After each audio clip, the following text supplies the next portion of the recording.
You're listening to the Balanced Educator Podcast, episode number 33. Welcome to the Balanced Educator. We're your hosts, Kailey and Josianne from Educalm. Our intention is to equip and empower you to feel more calm, balanced, and joyful in all aspects of your life.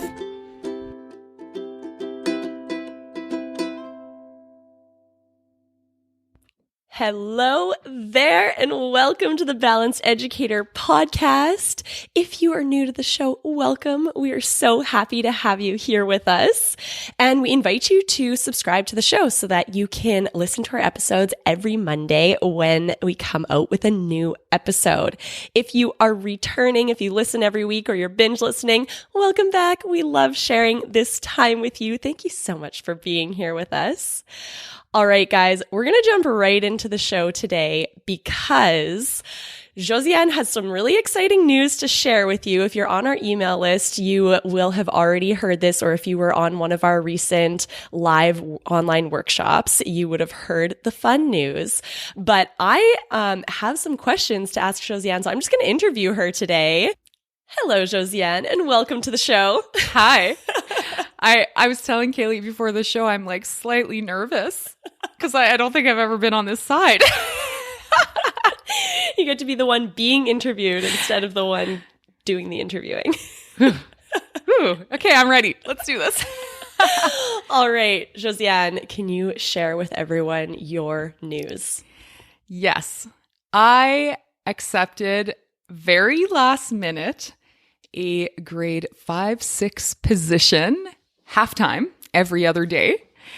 And it all happened really quickly. Like, I think, 2 Fridays ago, I got a call. And then I said I would think about it. On Monday, I went in for the interview. On Wednesday, I signed the papers. And I met my teaching partner on Friday. And then I was meeting the parents on Tuesday and Wednesday, and I taught my first day on Thursday. Whew, whirlwind.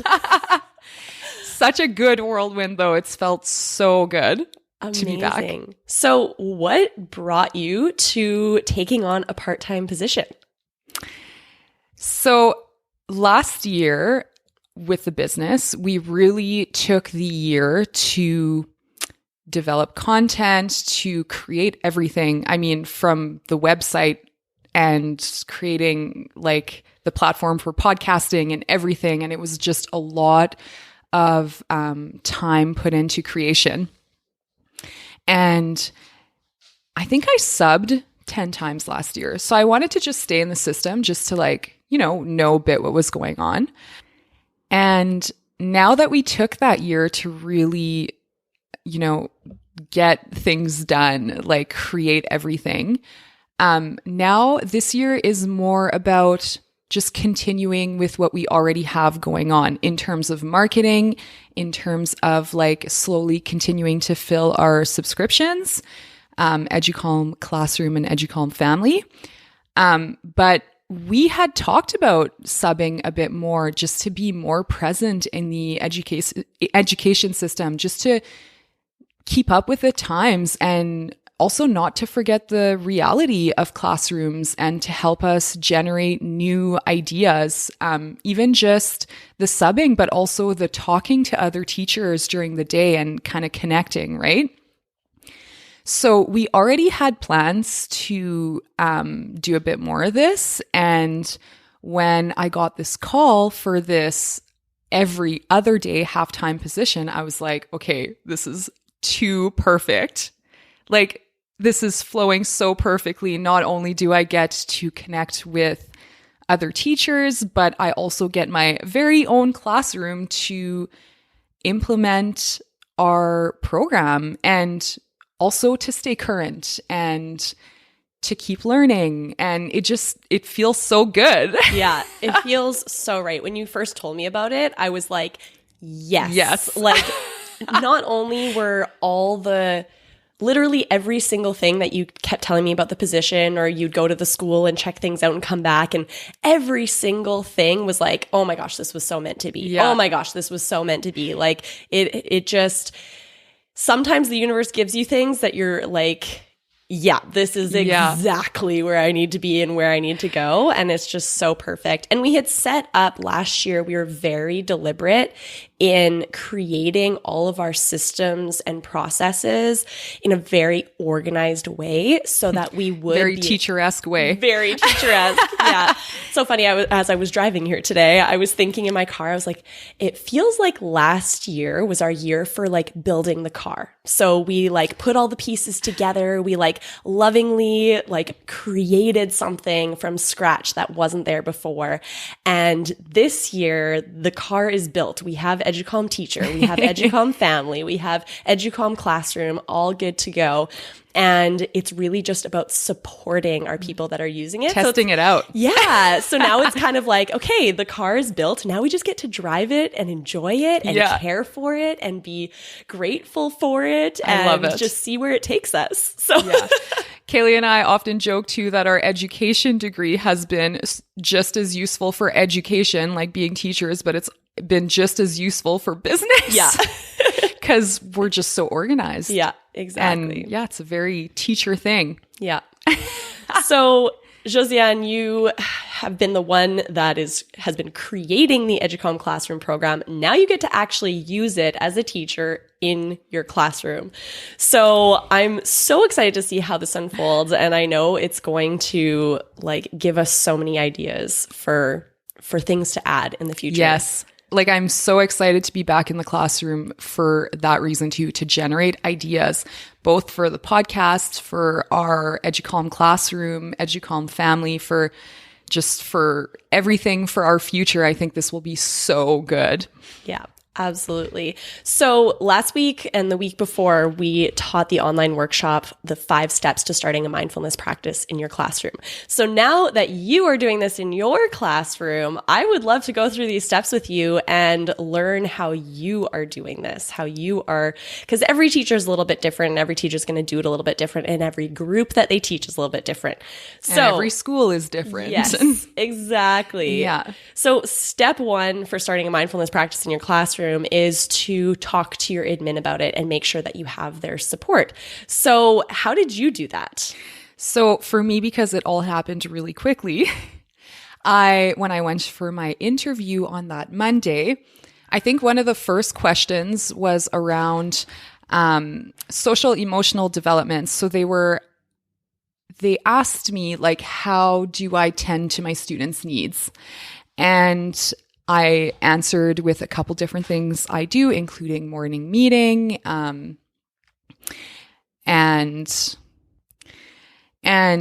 just making sure that the students' needs are met before I teach them. That's always been so important to me. But right away, I brought up, I know that my vice principal already knew about this program that we've created, but I didn't know if my principal did. So I let them know that we've created this program that I would like to implement in my classroom, and asked if it was okay right away. And the principal made a joke right away. He was like, well, do we have to pay for it? And he started laughing. They were immediately very excited and on board and just so happy that I'm bringing this into their school. That is perfect. And so were they familiar with mindfulness? Yes. In that school, I could just feel right away they're very open to these types of things. They knew what mindfulness was. Also, I think they are very big on recognizing that students need to feel safe and good before they can learn anything. So just overall very on board. They've also implemented, some of the teachers in the school have implemented the program from the Winnipeg Jets Foundation, which has it's a health curriculum kind of thing, but it has some mindfulness in there. So just in general, the school seems very on board with this, and they understand the what and the why. And the school has the nicest little atmosphere. I love it there already. It's just a good energy. I'm just so glad this is all happening. It's the perfect fit. Yes, exactly. Yeah, I think our values, or my values, will really align with the school's values. That is so perfect. Yeah. So the next step is communicating with parents that you're doing a mindfulness practice in the classroom. Mindfulness is fairly new, so not everyone understands what it is. It might be brand new to some people. They might have a vague idea of what it is. But the best thing with a mindfulness practice in the classroom is just to be open and communicate with the parents what it is, what you're going to be doing, and why you're doing it with the students, why it's important in your classroom. So how did you communicate with parents that you'd be doing a mindfulness practice? I actually felt with this school, because I could already tell just from my interview, from getting to know the administrators and stuff, that this wasn't that big of a deal in this school, like that I didn't have to take tons of time to explain or whatever, you know? So what I did is at the parent-teacher meetings, I just mentioned kind of in passing almost that I would be teaching the kids tools and strategies for mental health and social emotional development. And we were going to be doing some mindfulness, and all of them were on board. Actually, some of them said thank you. And also, I think it really helps too that my teaching partner is like also wanting to do this. So it's really nice that, you know, there's no conflict there too. So everybody's on board. Wonderful. I think a lot of teachers, and the reason why this was step 1 and step 2, a lot of teachers feel a little bit worried broaching the subject for some reason because it's a new thing. And maybe as a teacher, you yourself aren't super familiar with mindfulness. So you feel whenever we don't feel really comfortable with something, it feels hard to explain or to broach the subject because you don't know what kind of questions they'll ask. Yeah. But, you know, just having that, it's kind of like a story we have in our heads that, oh, what if people aren't into it? But all of the feedback that I've ever had and feedback that we hear from teachers using Educalm Classroom is that parents are so thankful and grateful that the school, the teacher is teaching these skills for self-awareness and social emotional learning and supporting the child. I think another thing too is during the parent-teacher conferences, like, you know, some parents were talking to me about the fact that their child is anxious, or there's always students with ADHD. And so there were conversations around that too. And I think it's a major relief for parents to know that we are going to address these things in class. We're going to address the anxiety. We're going to address the stress. We're going to make sure that kids have the best space for them to thrive in, and to be able to focus on their work. So, yeah. And if you approach it in that way, I think that all parents will be on board, right? Absolutely. Absolutely. So the next step, step 3, is to schedule this into your day. So we've learned through trial and error that the best way to teach this practice is by doing it every day in little bits every single day. Just like you would teach reading, when you teach them the skill of reading, they don't just learn it in a day. They don't just pick it up after one workshop. It's something that has to be repeated and practiced. And then over time, you see them being able to bring that skill into their everyday life and being able to bring reading into their math class, their science class, their regular life. And then it's a skill that they take with them forever. And the same is true for mindfulness. So really important if you want to see results and transformations in your students to be doing it on a regular basis. So how did you schedule it into your day? So I am doing it first thing in the morning after the O Canada and the announcements. For me, I feel that that's the best time because the kids come in with all different energies. Like some of them had a chaotic morning, some of them had a great morning, some of them are in daycare and there's already conflict when they arrive. And for me, I feel that when I do it first thing in the morning, it just helps to bring everyone back, you know? And also because I love to do my morning meeting, it gives me the chance then to have a little chat about it afterwards. So that's how I'm seeing it work for me this year in my classroom. And it works out that every block first thing is open so I can keep the routine. That's so perfect. Yeah. So it's scheduled into your day. It's something that you're doing every single day, no matter what. And we see that this really helps because just like anything we teach in the classroom, it takes like how many weeks before you just get the routines instilled into your students, right? It's all about just creating the routines. Well, I was telling you, you asked me how my first day was, and I was like, it was good, but it was literally routines all day. Yeah. Routine. Exactly. So we really work at creating these routines so that the rest of the year can run smoothly. So the same is true with the mindfulness practice. I actually write it in the schedule every morning. I write the schedule on the board and it's written there, mindfulness and then morning meeting. Perfect. As one together. Yeah. So over time, students just get into the routine of it. They know that it's coming. They're prepared for it. They're used to having it as a part of their morning and they start really looking forward to it. Those students that had a hectic morning, they can have joy and solace in knowing that when they get to the classroom, they get a moment to relax before starting. It's something that they can look forward to in their morning. Yeah, when I introduced it to my students on Thursday and I told them this was something that we would be doing and I just went over some things with them. But it's so funny because I have grades 5s and 6s and with that conversation, I could tell which ones were in grade 5 and 6. Yeah. There were a couple that were like, oh, do we have to do this, madame? They didn't say that or anything, but you could kind of see it in their, gaze. And then I said something that it was just going to be a time for them where they weren't going to have to work. They were just going to be with themselves for that 5 minutes. And all of a sudden they were on board. Yeah. Little do they know they're going to be learning concrete tools and strategies.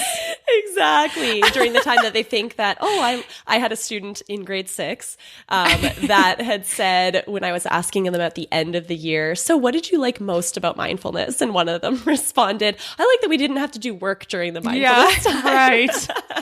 Oh, so perfect. Yeah. So step 4 is actually set your students up for success. So in this step, we talk about how you can support your students in this practice. So mindfulness is simply paying attention to the present moment with openness, curiosity, and non-judgment.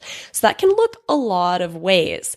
So how did you initially, I'd love to know actually for you to go in more depth of how did you initially explain this to your students on that first day? And how did you set them up for success in that first conversation? So first thing I did, the only day I've taught so far. Yeah. I got them in a circle right away for morning meeting. And the first thing we did was just introduce ourselves. We played a little game just to learn who each other is. I know that some of the grade 5 students were a little nervous to be with the grade 6 students. So I just wanted to ease that, that anxiety a little bit, just did that. And then I talked to them about some routines in the class, like when they get to school in the morning, blah, blah, blah, not important for this episode. Yeah. And then I told them that something that was really important to me and something that completely has changed my life, transformed my life, is mindfulness. And then I said, do you guys know what that means? And then some kids had some ideas. So we kind of went over the definition. I said that exactly kind of what you said before. It's just paying attention to the present moment. And then I said, it's not worrying about what's going to happen later, not worrying about what happened earlier, whether it was yesterday or 2 minutes ago, or what's going to happen in 2 minutes or in 5 days. It's just about being in this moment. And then I told them that as a teacher, I need this time to become the best version of myself every single day. So, that's kind of how I introduced it to them. Letting them know that it's not just for them. This is for me as much as for them. And then I just talked about some of the benefits of it, like just the fact that we feel less anxious and stressed, that we can focus better after our mindfulness practice. We can really understand what's going on within ourselves so that we can do something about it, And yeah, that's pretty much how I did it. And then I said, okay, today we're going to just do a very short one because I just want to introduce you to the idea of a mindfulness practice. I actually initially thought that I had it on cue to like press play on one of ours that we've created. But I just felt that in that moment, it was better to just do a short 1-minute mindfulness practice with them. So I told them that they could close their eyes or not, that they could sit however they wanted. They stayed in a circle because that's just what flowed that morning. I don't know if I'll do that moving forward. I'll kind of feel it out. I just told them to focus on their breath as it was coming in and out of their nose. And we did that for about 1 minute, and that was it. And then after that, I let them know that as of Monday, when I'm back, we're going to be doing this every morning, and it's going to be a 5-minute practice. And then I asked them if they had any questions. And I was actually really impressed that a lot of them were brave enough to raise their hands and talk about it. So it was pretty cool. What kind of questions did you get? I can't even remember. Did you get any, or were they curious questions, or were there any resistant questions? No, they weren't resistant. I think they were just kind of curious about how the routine was going to go. And then some of them just wanted to tell me like, oh, I do this with my mom sometimes, or like they just had like little stories to say. Yeah, the only resistance was actually before I did the practice, where it's like I said, some of the grade 6s were like, oh. But then when I gave them the answer I gave them, it seemed like they were all on board. So yeah. But also, I think just because it's not something I forced on them. And when I did the practice, I said, like, you can participate or not, like, just feel it out, you know? And I think that just naturally made them more open to it. Yeah. The cool thing about mindfulness is there's no right or wrong experience to have.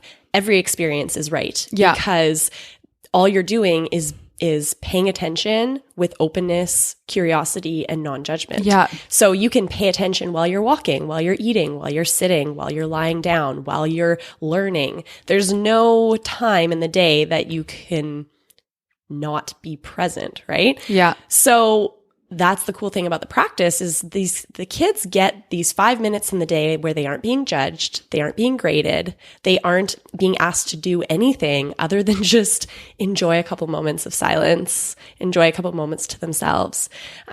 So I think most kids really recognize quite quickly that it feels good to do this. Yeah. And they get on board. Yeah.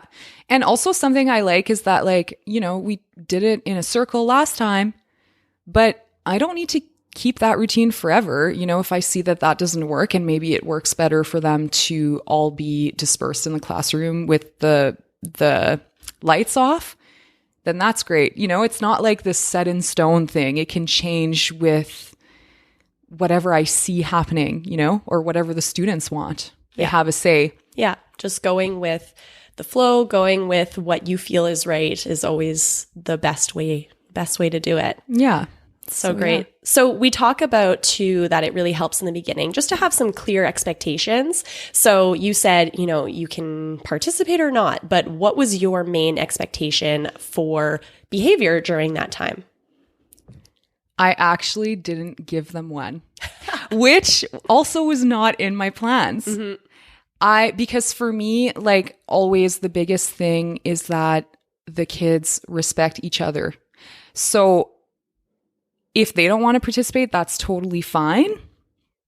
But don't bother your neighbor who does want to participate, you know? But I actually said nothing because, I don't know, that's just what I felt from this group, that I could just go with it. Yeah. And maybe it's also because I chose to introduce it as a 1-minute thing. It's like I kind of knew that they wouldn't have time to start bothering their neighbors. And they're all still a little nervous because it was the very first hour of school, right? Mm-hmm. So I actually didn't feel like I had to say anything. That being said, I do plan on having that discussion on Monday when we start, like, for real. Yeah. So it's not something that I'm just avoiding or not going to do. It's just that in that moment, that's what felt right. Exactly. And I think it was the right thing to do because it went very smoothly. Perfect. So one thing that we've said a couple times is you can participate or not. It's kind of like a trick thing because participating just simply means being in the room. So everyone's participating in the mindfulness practice. They just don't know it. Yeah, exactly. It softens it for them by saying you can participate or not. Yes. So it's just that you're not putting any expectations on them to have any particular experience. They're still in the room experiencing the calm that happens during this practice. They're still hearing the lesson. They're still in it. I think that kids feel empowered though when they feel like they have choice, right? And so do adults. Yeah, absolutely. So what's a way that you plan on giving your students choice in this practice? Well, I'm like thinking of like a lot of different ways. So yeah. I feel like there can be choice in anything, really. Like, okay, I'm going to be doing this first thing in the morning. If they decide that that doesn't work for them, we can choose a different time. We can choose where we sit. We can also choose together which module we want to do. What do we want to focus on? How do we want to do it? Do we want to hear the very same one for the very same audio guided mindfulness practice for 5 days in a row, or do we want to switch it up every day? I think it's all choices that we can make as a class. Also, what are our rules going to be around this? That they make the choice with me. It's not me that's going to be dictating it to them. Mm-hmm. We're going to choose together. So how are you going to have that conversation? Good question. Haven't thought of that yet. But I don't know. I kind of just want to go with the flow. I think on Monday, which would be today when this episode is coming out, I want to talk to them about my respect piece that I mentioned earlier. And then I think I'm going to wait it out like maybe 2 weeks, especially that I'm only there every other day. Mm-hmm. I'm not there full time. And then I'm going, now I'm like thinking, as we have our discussions after the mindfulness practice, I know things are going to come out. Mm-hmm. And as things come out, I feel that I'll know when it's the right time to make an official kind of rules or what we want out of this. I think that's how it's going to happen. I think that's why I'm saying I'm just going to go with the flow, because I feel like as the kids get less shy, they'll just say what they think. Mm-hmm. In the discussions. When I ask them how they're feeling or how the practice felt for them, I think that things are going to start to come out like, well, I couldn't get into it because of this, or I didn't feel like I could focus because of this. And then that will just get the discussion going of what do we actually want for this time? So that's my going with the flow answer. Does that answer your question? It does. Yeah, that's perfect. One of the things that I did in my classroom was, we always had the discussion after. So things came up as we went. Like you said, I couldn't focus because the person next to me was tapping their foot the whole time. And then we would, that would spark a conversation of like, okay, so how can we support each other during this practice? How can we be respectful during this practice? And like you said, they come up with the ideas, and then your job is, okay, how can I support you in how you want your practice to look? I like that. So, and I did that with every month we would have a kind of a big monthly meeting in my classroom. We would talk about how did the month go? What do we want to improve on? And they made their own goals as a class. And, I guided them in the process of like, okay, where are we? Where do we want to go? How can we get there? And then I said, okay, how can I support you in this? And it's funny because their goals were like, well, we want to speak French more. And in a French immersion school, that as an immersion teacher, you're always trying to force your kids to speak French all the time, right? So already struggling with that. Yeah. So to hear them say, well, they actually wanted to speak French more, I get to go, oh, good, because that's what I wanted you to work on too. But now it's coming from you. So then I got to say, how can I support you in this? And they came up with ways that they wanted me to support them. So also more empowering for them. Exactly. So they get to take charge of their practice, see it as their own, and you're their supporter rather than the traditional teacher role, which is to say you're doing this right or you're doing this wrong or, carrot or the stick. Rather, you're saying, okay, you have your own goals. You want to succeed in this. What can I do to support you? So it really shifts that. Yeah, I'm thinking the other thing too is I'm just going to have a babillard bulletin board. Bulletin board, It's called. With just like mindfulness things. Like I want to teach them a bit about the brain and stuff like that. So I think that as we come up with our set of, I guess, rules, we can call them, I don't really like to call it rules. It's more intentions, goals. I don't know. Yeah. I might put it on there so that, if the discussion comes up again, that we can refer back. Well, these are the intentions that we set. Is this still what we want or whatever? So that it can just always be an ongoing discussion. Yeah. And I mean, variety is so important too. And that's one of our things that we say for setting your students up for success is be flexible. I mean, as an adult, like if something's not working, I'm going to switch it up. In my own personal mindfulness practice, like I have a variety of different meditation styles that I do. And sometimes I'll do the same one for a week or a month, and then I get bored of it and it's time to move on. So, being there to ask those questions of, is this still working for you? Is this still your intention? Or do we want to switch things up and move in a new direction? Again, is empowering them. Yep. I love it. I'm excited to continue. Yeah. So step 5 is practicing mindfulness with your students. So that's getting into the actual practice of it. So you talked a little bit about how you're going to give them choice in where they sit and how they sit, things like that. But what resource are you going to be using in your classroom? What a question, Kailey.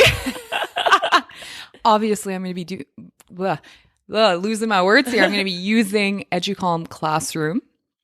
But I do plan on exploring also this Winnipeg Jets Foundation program that they use because it's just a school-wide kind of thing. So we'll see what's in there. But on the daily basis, it's definitely going to be our program. So what is that going to look like for you? Because in our program, we have the guided mindfulness practices. That's the core practice that we suggest that's what gets done every day. But then we also have the additional resources to help you go further and bring it to make some cross-curricular ties with the practice, bringing it into the language courses and stuff like that. So have you thought of yet? I know you've really just been thrown into this. You have not really had the chance to think about this yet. So I'm totally putting you on the spot.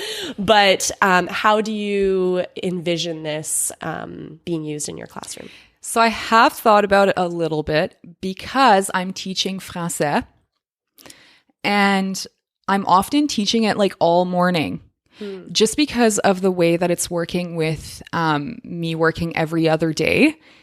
When they do get their Français blocks, they're going to be quite big, like 2 hours at a time, which is a lot for those age groups. So one thing I plan on doing is like switching activities pretty often because who can focus on one thing for 2 hours? Like sure, maybe a project that they're really into here and there. But I think I plan on using our resources like on the daily as part of the French curriculum because they'll be doing a lot of writing activities within that, and there's some projects and stuff. So I think what I'm envisioning, and like you said, I just got thrown into this, so it may change, and maybe we can do an episode later on how I actually ended up using it. Yep. But I kind of envision that I will do mindfulness practice morning meeting, and then the booklet right away, because really I think the activities in the booklet's like 15 minutes, like on the daily, 10 to 15 minutes, and then get into whatever big thing is going on or taking the time to teach them some concepts in French, and then doing whatever project for the rest of the time. But yeah, I kind of just see it as something that I'm going to integrate into my French curriculum. It's actually like so awesome that I happen to be teaching French. Like I didn't have the choice because it was already like, it was so last minute, right? Yeah. So because I'm teaching French, I can easily just implement, like use our resources in the French curriculum. And I'm really excited to try them out. That's so awesome. So we have, we'll have 10 modules within a couple months. We have a couple on the go right now that are almost done. So in Educalm Classroom, we have enough guided mindfulness practices for you to do this every single day for the entire school year. So you have all the materials ready to go for the entire school year, which is pretty sweet. So fun. So the core practice is the guided mindfulness practices. Those are the 5-minute, you press play, you do that practice together. And then the additional materials, we have projects and reflection activities, writing activities, all sorts of extra added things that goes with the specific theme of each module. So do you know, are you going to plan on doing the modules in order, or do you think you're going to jump around a little bit? So that's what I've been debating, actually. I've even been debating, like, because I only see them every second day, I've been debating if I should do the same one twice in a row and then twice in a row. Like, so one module would be like 10 days. Just so that they get that repetition a bit more. Yeah. But I haven't quite decided yet. And again, you'll go with the flow. Just like anything we ever do in the classroom. That's right. We start out with our lesson plan and then you have to be flexible. Exactly. Yeah. You go with what is presented to you. But also we have like a couple really good projects that would actually take a bit longer, like the letter of gratitude. I'm really excited to do. I actually used to do that like in my classroom before Educalm was even a thought. Except now it's sweet because it's like all organized with pretty paper and like, everything is done. So like projects like that, I plan on using like as extra projects. Like, so the 10 minutes after would more be the like daily student reflection. And then the projects would just be something I would be doing in French class. So perfect. Yeah. Awesome. So I'm pretty excited to like use all of this stuff we've created. I'm like, can't wait. We'll definitely have to do another episode in a little while to see how this is working in your classroom once you've been doing it for a while with your students. I think that just how you are going through these 5 steps, I think these ideas that you shared is going to be really helpful for our listeners. I hope so. Yeah. And for those of you that were on the live workshop, or if you watched the replay, you know, you saw us going through all these 5 steps, but I think it's cool to see exactly how Josianne's doing it in her real classroom so that it's less just theoretical and more concrete. And I think it's important too to see that, you know, you have a general plan and outline, but really you're going with the flow when it comes down to it, and to trust your gut and to know that, you know, you can make decisions in the moment with your students that feel right. And in the end, you know, we can give you guys all the things that we did, but you know best. Yeah. You really do. You have a strong intuition. You're an awesome teacher. And, you know, each of us has our own gifts and talents that we bring to the classroom and our own personality. So it's really about just taking Educalm Classroom and making it your own and using it in a way that works for you. So thanks, Josianne, for being on the show today. You're welcome. So happy to be here. I really am, though. Yeah, me too. It's kind of fun to be interviewed. I liked interviewing. I don't think I had any reason to be nervous. No, probably not. All right. So let's see. What are we up to this week at Educalm? So yesterday we did 2 workshops. Well, now I'm saying it's Friday, but by Monday, yesterday, we'll have done 2 workshops, which we're really excited about. And at Prairie Love Festival. Yeah. So yeah, we were just... Can't tell you how they went yet. Yeah, we're recording this on Friday. It's coming out on Monday, and Sunday is when we did the 2 workshops. So I'm sure what we'll say is that we had an amazing time connecting with the Prairie Love community and chatting with people about mindfulness with their kiddos. Yeah. And then now you're in the classroom every second day. Yeah. So that's fun. And it's my big week next week. Yeah. Like I'll be in the class 3 days. Yeah. But also we're really in the nitty gritty of working on the mindful movement and the kindness and compassion modules. Yeah, those are going to be ready to go up real soon. So excited to get those done. And of course, we're really supporting our teachers that are using Educalm Classroom. Just a reminder that October 12th, if you enroll in Educalm Classroom before October 12th, you'll be entered into our draw for a giveaway, which includes, it's an awesome giveaway. It includes a full scholarship for our Educalm teacher course, which is coming up in January. And then you get a bunch of fun goodies that we are going to be buying, or we will have just bought. This is tough. At the Prairie Love Festival, they have a great mindful market with amazing artisans and local talent. So we'll be buying some goodies there for this giveaway. And on this week, I will be teaching a mindfulness workshop in a business, at actually a government office. So that's going to be cool. Something different. Yeah. I'm so excited to hear how it goes. Yeah, they're going to be 20-minute guided mindfulness sessions for a wellness day at the office. So, a wellness day for the government. Amazing. Yeah. That makes me so happy. So good. And we're really excited and grateful to be a part of that. So yeah, exciting week. And we will see you guys again next Monday. Thank you so much for sharing your time with us and being here. Don't forget, you can connect with us on Instagram at Educalm, EduCalme.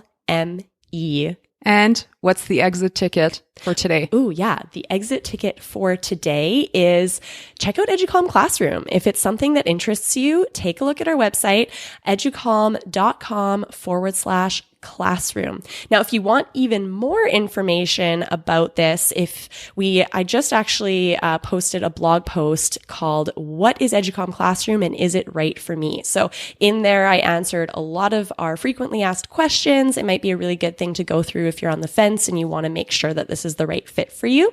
So you can find that at podcast.educalm.com/what dash mindful. No. You know what? They're just going to go to podcast.educalm.com and they'll see it there.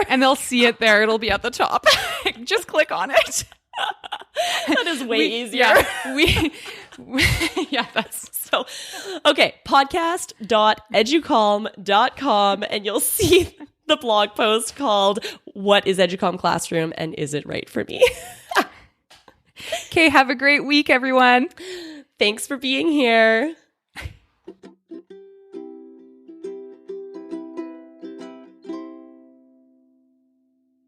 Hey there, Balanced Educator. We appreciate you and the work that you're doing in the world. We are here to support you, so we've created a free resource library for you to use anytime you want. Resources for mindfulness for you and your kiddos at home or in the classroom. You can get these free resources by going to www.educalm.com/The Balanced Educator. Again, that's www.educalm, that's spelled EduCalme.com/The Balanced Educator. Thank you for being a part of our Educalm community.